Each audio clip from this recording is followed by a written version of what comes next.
നമസ്കാരം. ഇന്ന് നമ്മൾ ഡിസ്കസ് ചെയ്യാൻ പോകുന്നത് 9ാം ക്ലാസ്സിലെ രണ്ടാമത്തെ ചാപ്റ്ററായ കെമിക്കൽ ബോണ്ടിങ് എന്ന ചാപ്റ്ററാണ്. നമുക്ക് ക്ലാസ്സിലേക്ക് കടക്കാം. നമ്മുടെ ചുറ്റുപാടിൽ വൈവിധ്യമാർന്ന ഒട്ടേറെ പദാർത്ഥങ്ങൾ ഉണ്ടെന്ന് നമുക്കറിയാം. ഈ പദാർത്ഥങ്ങളെല്ലാം ആറ്റങ്ങൾ കൂടിച്ചേർന്ന തന്മാത്രകളാൽ നിർമ്മിതമാണ് എന്ന് നമ്മൾ മനസ്സിലാക്കിയിട്ടുണ്ട്.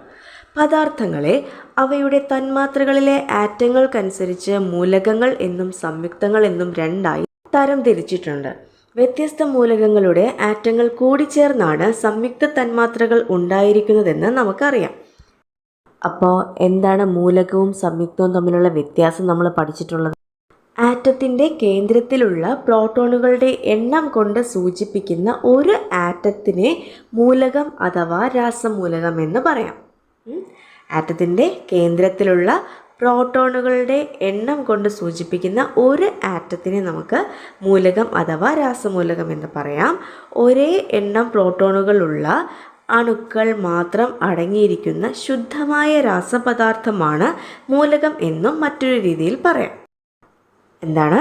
ഒരേ പ്രോട്ടോണുകളുള്ള ആറ്റങ്ങൾ മാത്രം അടങ്ങിയിരിക്കുന്ന ശുദ്ധമായ രാസപദാർത്ഥമാണ് മൂലകം.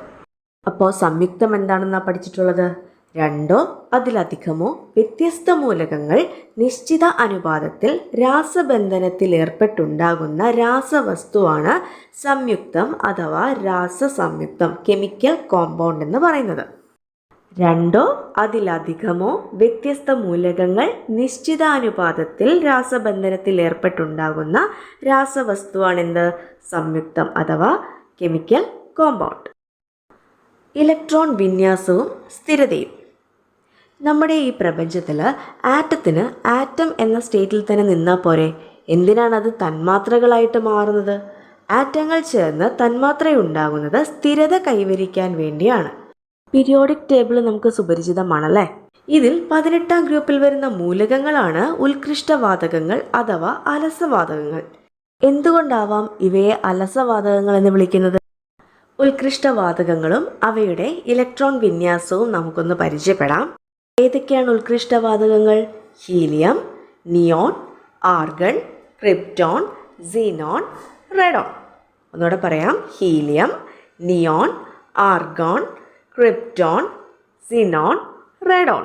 നമുക്ക് ഓരോ മൂലകത്തിൻ്റെയും ഇലക്ട്രോൺ വിന്യാസം ഒന്ന് നോക്കാം. Helium simple He, atomic number 2 ആണ്. ഒരൊറ്റ ഷെല്ലേ ഉള്ളൂ. കെ ഷെല്ലിൽ മാക്സിമം ഉൾക്കൊള്ളാവുന്ന ഇലക്ട്രോണിൻ്റെ എണ്ണം 2 ആണ്. ഓക്കെ. നെക്സ്റ്റ് നിയോൺ ആണ്. Ne കൊണ്ടാണ് ഡിനോട്ട് ചെയ്യുന്നത്. അറ്റോമിക് നമ്പർ 10 ആണ്.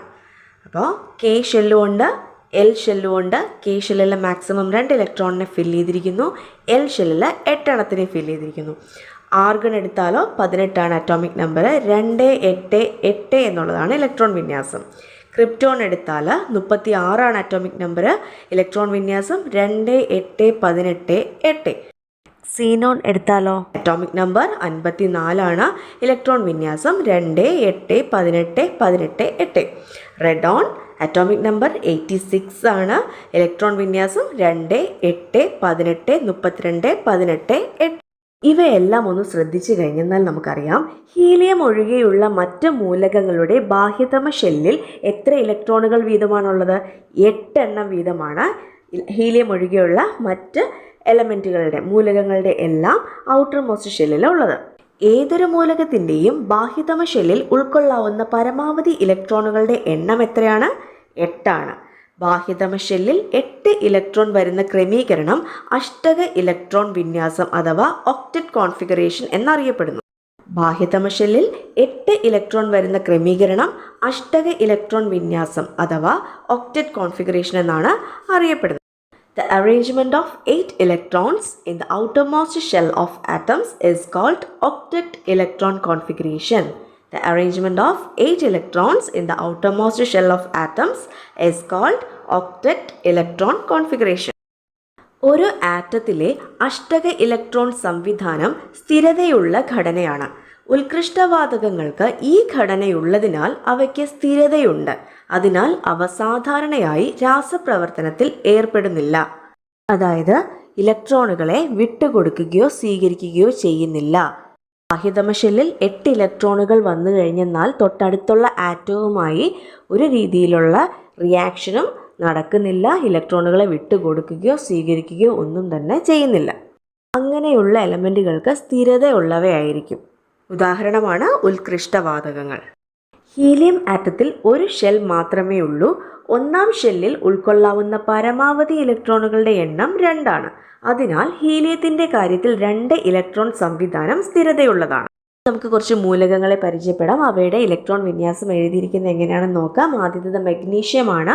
അതിൻ്റെ ആറ്റോമിക് നമ്പർ 12 ആണ്. ഇലക്ട്രോൺ വിന്യാസം എഴുതുമ്പോൾ 2, 8, 2 എന്നാണ് കിട്ടുന്നത്. അടുത്തത് ഓക്സിജൻ ആണ്. അറ്റോമിക് നമ്പർ 8, ഇലക്ട്രോൺ വിന്യാസം 2, 6. നെക്സ്റ്റ് സോഡിയം ആണ്. അറ്റോമിക് നമ്പർ 11, ഇലക്ട്രോൺ വിന്യാസം 2, 8, 1. Next chlorine, atomic number 17, electron വിന്യാസം 2, 8, 7. അപ്പോൾ ഈ എലമെൻറ്റുകളൊക്കെ നമ്മൾ നോക്കിക്കഴിഞ്ഞാൽ ഇവിടെയൊക്കെ ഔട്ടർ മോസ്റ്റ് ഷെല്ലിൽ ഒക്റ്ററ്റ് കോൺഫിഗറേഷൻ വരുന്നില്ല അല്ലേ, 8 അല്ലല്ലോ വരുന്നത്. അങ്ങനെയാണെങ്കിൽ ഈ മൂലകങ്ങളുടെ ആറ്റങ്ങൾക്ക് സ്ഥിരതയുണ്ടോ? ഇല്ലല്ലേ. നമ്മൾ ഈ ഡിസ്കസ് ചെയ്ത മൂലകങ്ങളൊന്നും തന്നെ ഒക്റ്ററ്റ് കോൺഫിഗറേഷൻ കാണിക്കുന്നവയല്ല. എന്ന് വെച്ചാൽ ഔട്ടർ മോസ്റ്റ് ഷെല്ലിൽ 8 ഇലക്ട്രോണുകൾ അല്ല ഇവയ്ക്ക് ഉള്ളത്. അതുകൊണ്ട് തന്നെ തൊട്ടടുത്ത് വരുന്ന ആറ്റങ്ങളുമായി, തൊട്ടടുത്ത് നിൽക്കുന്ന ആറ്റങ്ങളുമായി കെമിക്കൽ റിയാക്ഷനിൽ ഏർപ്പെടാനുള്ള പ്രവണത ഈ ആറ്റങ്ങൾ കാണിക്കുന്നുണ്ട്. അങ്ങനെയെങ്കിൽ ഇവ സ്ഥിരത നേടുന്നത് എങ്ങനെയായിരിക്കും? രാസബന്ധനത്തിലൂടെ ആറ്റങ്ങൾ ബാഹ്യതമ ഷെല്ലിൽ 8 ഇലക്ട്രോൺ ക്രമീകരണം നേടി സ്ഥിരത കൈവരിക്കുന്നു. അപ്പോൾ ഈ മൂലകങ്ങളൊക്കെ സ്ഥിരത കൈവരിക്കുന്നത് എങ്ങനെയാണ്? ആറ്റങ്ങൾ ബാഹ്യതമ ഷെല്ലിൽ 8 ഇലക്ട്രോൺ ക്രമീകരണം നേടിയാണ് സ്ഥിരത കൈവരിക്കുന്നത്. എങ്ങനെ? രാസബന്ധനത്തിലൂടെ. നമ്മളിപ്പോൾ പരിചയപ്പെട്ട കുറച്ച് മൂലകങ്ങളുണ്ടല്ലോ, മഗ്നീഷ്യം, സോഡിയം, ഓക്സിജൻ, ക്ലോറിൻ. ഈ മൂലകങ്ങൾ ഉണ്ടാക്കുന്ന കുറച്ച് സംയുക്തങ്ങൾ നമുക്ക് നോക്കിയാലോ. Magnesium oxide MgO, sodium oxide Na2O, sodium chloride NaCl. ഇങ്ങനെ രാസബന്ധനത്തിലൂടെയാണ് ഈ ആറ്റങ്ങൾക്ക് സ്ഥിരത കൈവരുന്നത്. ഇത്തരം തന്മാത്രകളിൽ ആറ്റങ്ങളെ തമ്മിൽ ചേർത്ത് നിർത്തുന്നത് എന്താണ്? ഒരു തന്മാത്രയിൽ അതിലെ ആറ്റങ്ങളെ പരസ്പരം ചേർത്ത് നിർത്തുന്ന ബലത്തെ രാസബന്ധനം അഥവാ കെമിക്കൽ ബോണ്ട് എന്ന് പറയുന്നു. ഒരു തന്മാത്രയിൽ അതിലെ ആറ്റങ്ങളെ പരസ്പരം ചേർത്ത് നിർത്തുന്ന ബലത്തെ രാസബന്ധനം അഥവാ കെമിക്കൽ ബോണ്ട് എന്നാണ് പറയുന്നത്. The attractive force that holds together the atoms in a molecule is called chemical bonding. The attractive force that holds together the atoms in a molecule is called chemical bonding. അപ്പോൾ നമുക്ക് ഉദാഹരണത്തിലൂടെ chemical bonding വഴി ആറ്റങ്ങൾ എങ്ങനെയാണ് സ്ഥിരത കൈവരിക്കുന്നത് നമുക്ക് നോക്കാം. ആദ്യത്തെ ഒരു എക്സാമ്പിളാണ് സോഡിയം ക്ലോറൈഡ്. കെമിക്കൽ ബോണ്ടിങ് എന്ന് പറയുമ്പോൾ ആദ്യത്തെ ഒരു എക്സാമ്പിളായിട്ട് നമ്മൾ എപ്പോഴും ഓർക്കുക സോഡിയം ക്ലോറൈഡ്. ഇതിൽ സോഡിയത്തിൻ്റെ അറ്റോമിക് നമ്പർ 11 ആണ്, ക്ലോറിൻ്റെ അറ്റോമിക് നമ്പർ 17 ആണ്. അപ്പോൾ സോഡിയത്തിൻ്റെ അറ്റോമിക് നമ്പർ 11, അതിൻ്റെ ഇലക്ട്രോണിക് കോൺഫിഗറേഷൻ 2, 8, 1. ഔട്ടർ മോസ്റ്റ് ഷെല്ലിൽ 1 ഇലക്ട്രോൺ ആണ് വരുന്നത്. ക്ലോറിൻ ആണെങ്കിൽ ഇലക്ട്രോണിക് കോൺഫിഗറേഷൻ 17 ആണ്, അതിൻ്റെ അറ്റോമിക് നമ്പർ എന്ന് പറഞ്ഞു. അപ്പോൾ 287 എന്നുള്ളതാണ് അതിൻ്റെ ഇലക്ട്രോണിക് കോൺഫിഗറേഷൻ. ഔട്ടർ മോസ്റ്റ് ഷെല്ലിൽ 7 ഇലക്ട്രോൺ ആണ് വരുന്നത്. ഓക്കെ, അപ്പോൾ ഇവ തങ്ങളിൽ കെമിക്കൽ ബോണ്ടിങ്ങിൽ ഏർപ്പെടുമ്പോൾ സോഡിയത്തിൻ്റെ ഔട്ടർ മോസ്റ്റ് ഷെല്ലിലുള്ള 1 ഇലക്ട്രോണിനെ വിട്ടുകൊടുക്കാനുള്ള പ്രവണതയാണ് സോഡിയം കാണിക്കുന്നത്. അങ്ങനെയാണെങ്കിൽ 2, 8 എന്നുള്ള കോൺഫിഗറേഷനിൽ സോഡിയം എത്തും. ഔട്ടർ മോസ്റ്റ് ഷെല്ലിൽ 8 ഇലക്ട്രോണും ആവും. ക്ലോറിൻ ആണെങ്കിലോ തൊട്ടടുത്തുള്ള സോഡിയത്തിൻ്റെ ഔട്ടർ മോസ്റ്റ് ഷെല്ലിലുള്ള 1 ഇലക്ട്രോണിനെ സ്വീകരിച്ചുകൊണ്ട് 2, 8, 8 എന്നുള്ള ഒക്റ്ററ്റ് ഇലക്ട്രോൺ കോൺഫിഗറേഷനിലേക്ക് ക്ലോറിനും എത്തും. Electron dot diagram.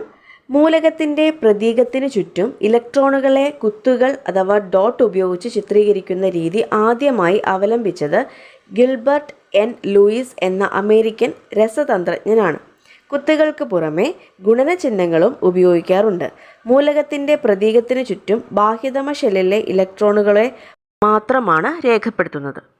ഇവിടെ ഒരു ഇലക്ട്രോൺ ഡോട്ട് ഡയഗ്രാം കൊടുത്തിട്ടുണ്ട്. എന്ന് വെച്ചാൽ എന്താണ്? സോഡിയം ആറ്റവും ക്ലോറിൻ ആറ്റവും ഇലക്ട്രോൺ കൈമാറ്റം ചെയ്യുന്ന വിധമാണ് ഇലക്ട്രോൺ ഡോട്ട് ഡയഗ്രാം ഉപയോഗിച്ച് ചിത്രീകരിച്ചിരിക്കുന്നത്. രാസബന്ധനത്തിൽ പങ്കെടുക്കുന്നത് ബാഹ്യതമ ഷെല്ലിലെ ഇലക്ട്രോണുകൾ ആയതിനാൽ അവയുടെ എണ്ണം മാത്രം സൂചിപ്പിക്കുന്ന ചിത്രീകരണമാണിത്. നോക്കുക, സോഡിയത്തിൻ്റെത് ഒരു ഡോട്ടാണ് സോഡിയത്തിൻ്റെ മേളിൽ കൊടുത്തിരിക്കുന്നത്. പ്ലസ് ക്ലോറിന് ചുറ്റിനും അതിൻ്റെ ഔട്ടർ മോസ്റ്റ് ഷെല്ലുള്ള 7 ഇലക്ട്രോണുകളെ ഡോട്ടുകൾ യൂസ് ചെയ്തിട്ട് വരച്ച് കാണിച്ചിട്ടുണ്ട്. അതിൻ്റെ റിയാക്ഷൻ്റെ ഫലമായിട്ട് 2 ആറ്റംസും 288 എന്ന ഒക്ടറ്റ് ഇലക്ട്രോൺ കോൺഫിഗറേഷൻ കൈവരിക്കുന്നു.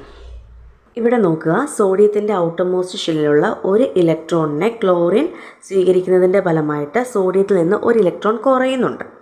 ആ കുറയുന്നത് കൊണ്ട് തന്നെ പ്രോട്ടോണിൻ്റെ എണ്ണം നോക്കിക്കഴിഞ്ഞാൽ അത് 11 തന്നെ എക്സിസ്റ്റ് ചെയ്യും. എന്നാൽ കെമിക്കൽ റിയാക്ഷന് ശേഷം ഇലക്ട്രോണിൻ്റെ എണ്ണം 10 മാറുകയും ചെയ്യുകയാണ്. അപ്പോൾ അവിടെ പ്രോട്ടോണിൻ്റെ എണ്ണം ഒന്ന് കൂടി നിൽക്കുകയാണ്. അപ്പോൾ ആ സോഡിയം പിന്നീട് റിയാക്ഷന് ശേഷം സോഡിയം അയോൺ എന്നാണ് പറയപ്പെടുന്നത്. കാരണം അതിനൊരു പ്ലസ് ചാർജ് കൈവരികയാണ് ചെയ്യുന്നത്.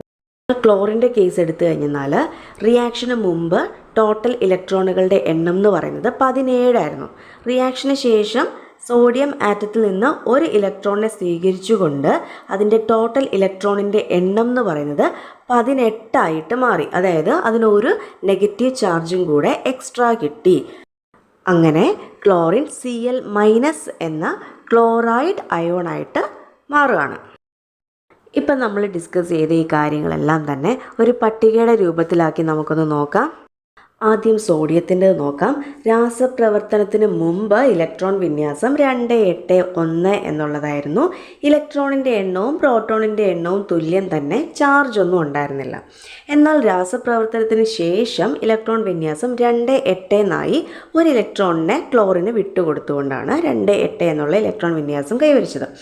അപ്പോൾ ഇലക്ട്രോണിൻ്റെ എണ്ണം ഒന്ന് കുറഞ്ഞു അല്ലേ, 10. പ്രോട്ടോണിൻ്റെ എണ്ണം 11 തന്നെ. ഒരു ചാർജ് കൂടുതലാണ് പ്രോട്ടോണിന് അല്ലേ. അപ്പോൾ അങ്ങനെ +1 എന്ന് പറയുന്നൊരു ചാർജ് സോഡിയം കൈവരിച്ച് സോഡിയം അയോണായിട്ട് മാറി. അതുപോലെ ക്ലോറിൻ നോക്കിയാലോ, രാസപ്രവർത്തനത്തിന് മുൻപ് ഇലക്ട്രോൺ വിന്യാസം ക്ലോറിൻ്റെത് 287 എന്നുള്ളതായിരുന്നു. ഇലക്ട്രോണിൻ്റെയും പ്രോട്ടോണിൻ്റെയും എണ്ണം അവിടെ 17, രണ്ടും തുല്യമായിരുന്നു. അതുകൊണ്ട് തന്നെ ചാർജ് ഒന്നും ഉണ്ടായിരുന്നില്ല, ന്യൂട്രൽ ആയിരുന്നു അല്ലേ. അപ്പോൾ രാസപ്രവർത്തനത്തിന് ശേഷമോ സോഡിയത്തിൽ നിന്ന് ഒരു ഇലക്ട്രോണിനെ സ്വീകരിച്ചുകൊണ്ട് ക്ലോറിൻ്റെ ഇലക്ട്രോൺ വിന്യാസം 288 എന്നായി മാറി. അവിടെ ഇലക്ട്രോണിൻ്റെ എണ്ണം ഒന്ന് കൂടി 18 എന്നായി. പ്രോട്ടോണിൻ്റെ എണ്ണം പഴയതുപോലെ 17. അപ്പോൾ ഇലക്ട്രോണിൻ്റെ ചാർജിന് മൈനസ് ആണെന്ന് നമുക്കറിയാം. അങ്ങനെ ക്ലോറിൻ്റെ ചാർജ് എന്തായി മാറി, -1 മാറുകയാണ്. പ്രോട്ടോണിൻ്റെ എണ്ണം അവിടെ ഒന്ന് കുറവാണല്ലേ, ഇലക്ട്രോൺ ആണ് ഒന്ന് കൂടി നിൽക്കുന്നത്. അങ്ങനെ ഒരു ഇലക്ട്രോണിനെ സോഡിയത്തിൽ നിന്ന് സ്വീകരിച്ചുകൊണ്ട് ക്ലോറിൻ എന്തായി മാറി, ക്ലോറൈഡ് അയോണായിട്ട് മാറി. ഇവിടെ ഇലക്ട്രോൺ വിട്ടുകൊടുത്ത ആറ്റം ഏതാണ്, സോഡിയം. എത്ര ഇലക്ട്രോണുകളാണ് വിട്ടുകൊടുത്തത്, ഒരു ഇലക്ട്രോണിനെ. ഇലക്ട്രോൺ സ്വീകരിച്ച ആറ്റം ഏതാണ്, ക്ലോറിൻ. എത്ര ഇലക്ട്രോണുകളെയാണ് സ്വീകരിച്ചത്, ഒരു ഇലക്ട്രോണിനെ. ആറ്റങ്ങൾക്ക് ചാർജ് ലഭിച്ചു കഴിഞ്ഞാൽ അവ ഏത് പേരിലാണ് അറിയപ്പെടുന്നത്, അയോണുകൾ എന്നുള്ള പേരിൽ അറിയപ്പെടും. പോസിറ്റീവ് അയോണും നെഗറ്റീവ് അയോണും അല്ലേ. സോഡിയം ക്ലോറൈഡ് രൂപീകരണവുമായി ബന്ധപ്പെട്ട ഇലക്ട്രോൺ കൈമാറ്റം സമവാക്യമായി എങ്ങനെ എഴുതാം, സോഡിയം ഒരു ഇലക്ട്രോണിനെ വിട്ടുകൊടുക്കുകയാണ് ചെയ്യുന്നത്. അപ്പോൾ Na gives Na++1e-. സോഡിയം ഒരു ഇലക്ട്രോണിനെ വിട്ടുകൊടുത്തുകൊണ്ട് സോഡിയം അയോണായി മാറി, Na+ ആയി മാറി.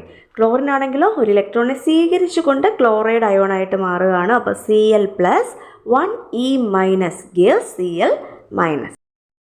പോസിറ്റീവ് അയോണുകളെ കാറ്റയോണുകൾ അഥവാ കാറ്റയോൺസ് എന്നാണ് പറയുന്നത്. ക്ലോറിൻ ഒരു ഇലക്ട്രോണിനെ സ്വീകരിച്ച് ക്ലോറൈഡ് അയോൺ Cl- ആയി മാറുന്നു. നെഗറ്റീവ് അയോണുകളെ ആനയോണുകൾ അഥവാ ആനയോൺസ് എന്നാണ് പറയുന്നത്. ഈ പ്രവർത്തനത്തിലൂടെ സോഡിയം ആറ്റവും ക്ലോറിൻ ആറ്റവും ബാഹ്യതമ ഷെല്ലിൽ അഷ്ടക പൂർത്തീകരണം വഴി സ്ഥിരത കൈവരിക്കുന്നു. ഇപ്രകാരമുണ്ടാകുന്ന വിപരീത ചാർജുള്ള അയോണുകൾ തമ്മിൽ വൈദ്യുതാകർഷണത്തിൽ ഏർപ്പെടുകയും, അതായത് അവയ്ക്കിടയിൽ ഇലക്ട്രോസ്റ്റാറ്റിക് ഫോഴ്സ് ഓഫ് അട്രാക്ഷൻ ഉണ്ടാവുകയും അതിൻ്റെ ഫലമായി അവയെ പരസ്പരം ബന്ധിപ്പിച്ച് നിർത്തുകയും ചെയ്യുന്നു. ഇത്തരം ബന്ധനത്തെ അയോണിക ബന്ധനമെന്നാണ് പറയുന്നത്, അതായത് അയോണിക് ബോണ്ടിങ്. സോഡിയം ക്ലോറൈഡിൽ അയോണിക് ബോണ്ടിങ് ആണ് നടക്കുന്നത്. ഇലക്ട്രോൺ കൈമാറ്റം മൂലമുണ്ടാകുന്ന രാസബന്ധനമാണ് അയോണിക ബന്ധനം. വിപരീത ചാർജുകളുള്ള അയോണുകൾ തമ്മിലുള്ള വൈദ്യുതാകർഷണമാണ് അയോണിക ബന്ധനത്തിൽ അയോണുകളെ ചേർത്ത് നിർത്തുന്നത്. അപ്പോൾ ഇലക്ട്രോൺ കൈമാറ്റം മൂലമുണ്ടാകുന്ന രാസബന്ധനമാണ് അയോണിക ബന്ധനം. വിപരീത ചാർജുകളുള്ള അയോണുകൾ തമ്മിലുള്ള വൈദ്യുതാകർഷണമാണ് അയോണിക ബന്ധനത്തിൽ അയോണുകളെ ചേർത്ത് നിർത്തുന്നത്. Ionic bond is a chemical bond formed by electron transfer. In an ionic bond, the ions are held together by the electrostatic force of attraction between the oppositely charged ions. Ionic bond is a chemical bond formed by electron transfer. Electron transfer ന്റെ ഫലമായിട്ടുണ്ടാവുന്ന ബോണ്ടാണ് chemical ബോണ്ടാണ് ionic bond. In an ionic bond, the ions are held together by the electrostatic force of attraction between the oppositely charged ions. വിപരീത ചാർജുകളുള്ള അയോണുകൾക്കിടയിലുള്ള electrostatic force of അട്രാക്ഷൻ്റെ ഫലമായിട്ടാണ് ഈ അയോണുകൾ തങ്ങളിൽ ചേർന്ന് നിൽക്കുന്നത്. അങ്ങനെയെങ്കിൽ നമുക്ക് അടുത്ത എക്സാമ്പിളിലേക്ക് പോകാം. Na2O sodium oxide. ഇവിടെ ശ്രദ്ധിക്കുക, സോഡിയത്തിൻ്റെ 2 ആറ്റങ്ങളാണുള്ളത്. അവ രണ്ടും കൂടെ ഓക്സിജനുമായിട്ടാണ് കെമിക്കൽ റിയാക്ഷനിൽ ഏർപ്പെടുന്നത്. സോഡിയത്തിൻ്റെ ഇലക്ട്രോണിക് കോൺഫിഗറേഷൻ നമുക്കറിയാം 281 ആണ് അല്ലേ. ഔട്ടർമോസ്റ്റ് ഷെല്ലിൽ ഒരു ഇലക്ട്രോൺ മാത്രമായി നിൽക്കുന്നത് കൊണ്ട് ആ ഒരു ഇലക്ട്രോണിനെ വിട്ടുകൊടുക്കാനുള്ള പ്രവണതയാണ് സോഡിയം എപ്പോഴും കാണിക്കുന്നത്. അതുപോലെ ഓക്സിജൻ്റെ ആണെങ്കിൽ 26 ആണ് അതിൻ്റെ ഇലക്ട്രോണിക് കോൺഫിഗറേഷൻ. ഔട്ടർമോസ്റ്റ് ഷെല്ലിൽ 6 ഇലക്ട്രോണുകൾ ഉള്ളതുകൊണ്ട് 2 ഇലക്ട്രോണുകളെയും കൂടെ സ്വീകരിച്ചാൽ അതിന് ഒക്ടറ്റ് കോൺഫിഗറേഷനിലെത്താം. അതുകൊണ്ട് ഓക്സിജൻ 2 ഇലക്ട്രോണുകളെ തൊട്ടടുത്തുള്ള 2 സോഡിയം ആറ്റങ്ങളിൽ നിന്ന് സ്വീകരിക്കാനായിട്ടുള്ള പ്രവണത കാണിക്കും. അതാണ് ലെഫ്റ്റിലും റൈറ്റിലും 2 സോഡിയം ആറ്റങ്ങൾ വീതം കാണിച്ചിട്ടുണ്ട്. അവയിൽ നിന്നും ഓരോ ഇലക്ട്രോണുകളെ വീതം ഓക്സിജൻ സ്വീകരിച്ച് 2, 8 എന്നുള്ള ഒക്ടറ്റ് കോൺഫിഗറേഷനിൽ എത്തുന്നു. സോഡിയവും 2, 8 എന്നുള്ള ഒക്ടറ്റ് കോൺഫിഗറേഷനിൽ എത്തുകയാണ് ചെയ്യുന്നത്. 2 സോഡിയവും ഓരോ ഇലക്ട്രോണുകളെ വീതം വിട്ടുകൊടുത്തുകൊണ്ട് ഓരോ പോസിറ്റീവ് ചാർജുകൾ അറ്റൈൻ ചെയ്യുന്നു. ഓക്സിജൻ ആണെങ്കിലോ 2 സോഡിയം ആറ്റങ്ങളിൽ നിന്നും ഓരോന്നിനെ വീതം അങ്ങനെ 2 ടോട്ടൽ 2 ഇലക്ട്രോണുകളെ സ്വീകരിക്കുന്നത് കൊണ്ട് 2- എന്നുള്ള ചാർജാണ് അറ്റൈൻ ചെയ്യുന്നത്.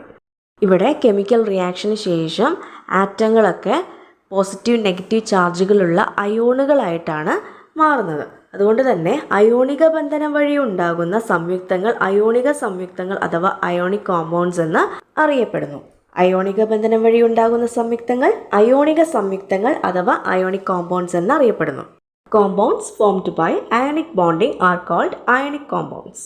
Compounds formed by ionic bonding are called ionic compounds. Next example magnesium oxide ആണ്, MgO. മെഗ്നീഷ്യത്തിൻ്റെ രാസപ്രവർത്തനത്തിന് മുൻപുള്ള ഇലക്ട്രോൺ വിന്യാസം എന്ന് പറയുന്നത് 282 ആണ്. അതിൻ്റെ അറ്റോമിക് നമ്പർ എന്ന് പറയുന്നത് 12 ആണ്. അപ്പോൾ 282 ആണ് ഇലക്ട്രോൺ വിന്യാസം. ഇലക്ട്രോണിൻ്റെ എണ്ണവും പ്രോട്ടോണിൻ്റെ എണ്ണവും 12 തന്നെ. ചാർജ് ഇല്ല. മെഗ്നീഷ്യം രാസപ്രവർത്തനത്തിന് ശേഷം എന്ത് സംഭവിക്കുന്നു? ഇലക്ട്രോൺ വിന്യാസം 2-8 ആയിട്ട് മാറുന്നു. കാരണം സ്ഥിരത കൈവരിക്കാൻ വേണ്ടി 2 ഇലക്ട്രോണിനെ തൊട്ടടുത്തുള്ള ഓക്സിജന് കൈമാറുകയാണ് ചെയ്യുന്നത്. അങ്ങനെ ഇലക്ട്രോണിൻ്റെ എണ്ണം 2 കുറഞ്ഞ് 10ലേക്ക് എത്തുന്നു. പ്രോട്ടോണിൻ്റെ എണ്ണം 12 തന്നെ. അപ്പോൾ പ്രോട്ടോണിൻ്റെ എണ്ണം അവിടെ 2 കൂടുതലാണ് അല്ലേ, 2 എണ്ണം കൂടുതലാണ്. അതുകൊണ്ട് തന്നെ മെഗ്നീഷ്യം +2 എന്ന് പറയുന്ന ചാർജാണ് അതിന് കിട്ടുന്നത്. മെഗ്നീഷ്യം അയോണായിട്ട് മാറുന്നു. ഇനി ഓക്സിജൻ ആറ്റത്തിന് എന്താ സംഭവിക്കുന്നത് നോക്കാം. രാസപ്രവർത്തനത്തിന് മുൻപുള്ള ഇലക്ട്രോൺ വിന്യാസം എന്ന് പറയുന്നത് 2-6 ആണല്ലേ. അതിൻ്റെ അറ്റോമിക് നമ്പർ 8 ആണ്. അതുകൊണ്ട് തന്നെ പ്രോട്ടോണിൻ്റെ എണ്ണവും ഇലക്ട്രോണിൻ്റെ എണ്ണവും രാസപ്രവർത്തനത്തിന് മുൻപ് 8 തന്നെയാണ്. ചാർജ് ഇല്ല. രാസപ്രവർത്തനത്തിന് ശേഷം എന്ത് സംഭവിക്കുന്നു? നമുക്കറിയാം അതിൻ്റെ ഇലക്ട്രോണിക് കോൺഫിഗറേഷൻ 2-6 ആണ്. അത് 2-8 ആണെങ്കിൽ മാത്രമേ അതിന് സ്ഥിരത കൈവരിക്കാൻ പറ്റുള്ളൂ അല്ലേ.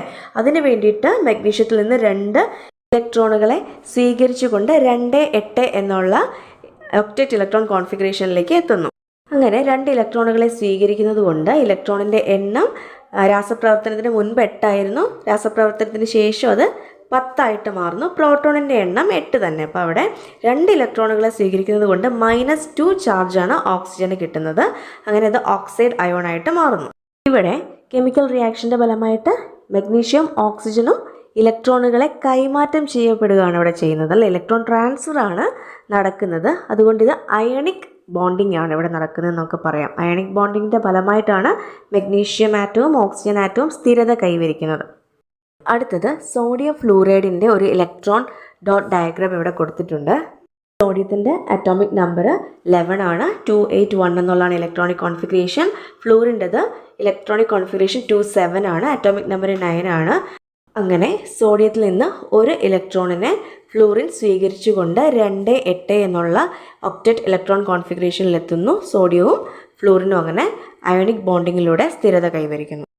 അടുത്ത എക്സാമ്പിൾ മഗ്നീഷ്യം ഫ്ലൂറൈഡ് ആണ്. മഗ്നീഷ്യത്തിൻ്റെ അറ്റോമിക് നമ്പർ 12 ആണ്. Electronic configuration 2, 8, 2. ഫ്ലൂറിൻ്റെ അറ്റോമിക് നമ്പർ 9 ആണ്. അതിൻ്റെ ഇലക്ട്രോണിക് കോൺഫിഗറേഷൻ 2, 7. ഇവിടെയും അയോണിക് ബോണ്ടിങ്ങിലൂടെ തന്നെയാണ് മഗ്നീഷ്യവും ഫ്ലൂറിനും 2, 8 എന്നുള്ള ഒക്ടറ്റ് ഇലക്ട്രോൺ കോൺഫിഗറേഷനിലെത്തി സ്ഥിരത കൈവരിക്കുന്നത്. അപ്പോൾ ഇന്നത്തെ ക്ലാസ് ഇവിടെ കഴിഞ്ഞിരിക്കുകയാണ്. ക്ലാസ് ഇഷ്ടപ്പെട്ടെന്നുണ്ടെങ്കിൽ സപ്പോർട്ട് ചെയ്യുക. താങ്ക്